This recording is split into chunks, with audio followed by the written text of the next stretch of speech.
आडोशी बोगद्याजवळ गॅसचा टँकर पलटी झालेला आहे आणि या अपघातामुळे वाहतूक कोंडी जी आहे ती पुणे शहरापर्यंत येऊन थांबलेली आपल्याला पाहायला मिळते। मी आता रावेत या ठिकाणी आहे आणि या ठिकाणावरूनच एक्सप्रेसवे म्हणजे यशवंतराव चव्हाण द्रुतगती महामार्ग जो आहे तो सुरू होतो।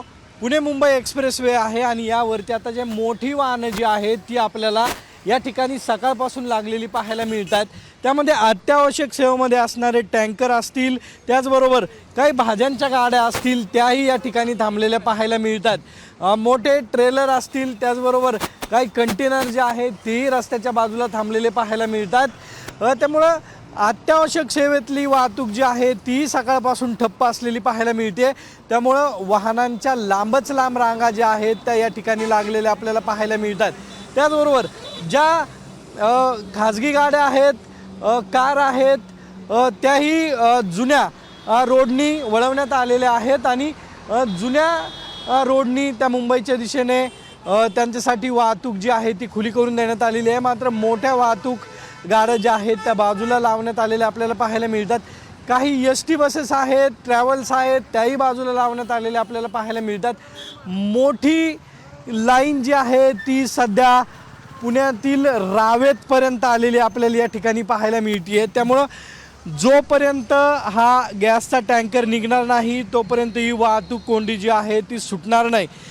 हा गॅसचा टँकर या ठिकाणी जोपर्यंत निघत नाही आहे तोपर्यंत या ठिकाणाहून कुठलंही वाहन जे आहे ते पुढं सोडलं जाणार नाही आहे। एक्सप्रेसवेचे जे वाहतूक पोलीस आहेत, कर्मचारी आहेत, त्यांनी मोठी खबरदारी जी आहे ती घेतलेली पाहायला मिळते।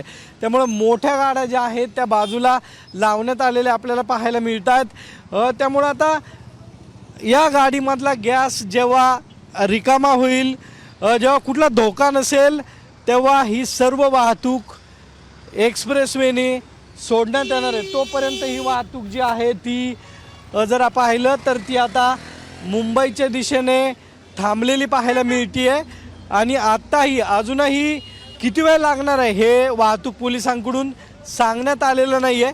आत्ता जर पाहिलं तर लांबच लांब रांगा ज्या आहेत त्या या ठिकाणी आपल्याला दिसतात। आपल्याबरोबर या ठिकाणी काही लोक आहेत, आपण बातचीत करणार। सकाळपासून थांबलायत, काय सांगण्यात आलं? काय नाही, सगळं ट्रॅफिक जाम आहे, गाड्या उभ्या आहेत, दुधाच्या गाड्या थांबल्यात आमच्या। मुंबईला जायचं आहे सकाळी, आता जवळजवळ 10 वाजल्यापासून 9-10 वाजल्यापासून सगळ्या गाड्या उभ्या आहेत तिथे। 10 वाजता जर पाहिलं तर सकाळपासून थांबलेत, तुम्ही काय सांगितलं? कधी मोकळं होईल आणि किती पण काय नाही जेवलेलो गाडी सोडतायत नाही? सकाळी जेवण दुधाच्या गाड्या सुद्धा थांबलेल्या आहेत सगळ्या। एक्सप्रेस बंद आहे, मेगा हायवे बंद आहे। आपण जर पाहिलं एमर्जन्सी गाड्या थांबलेल्या आहेत, या दुधाच्या गाड्या असून काही अत्यावश्यक सेवेच्या गाड्या काही हालचाल होत नाही इथे। नक्की आपण जर पाहिलं तर ह्या गाड्या ज्या आहेत त्या थांबलेल्या आहेत। जेव्हा गॅसचा टँकर निघेल तेव्हा ही वाहतूक कोंडी जी आहे ती सुटणार आहे। कॅमेरामॅन आदर्श कटकेसह सागरवाड, साम टीव्ही, पुणे।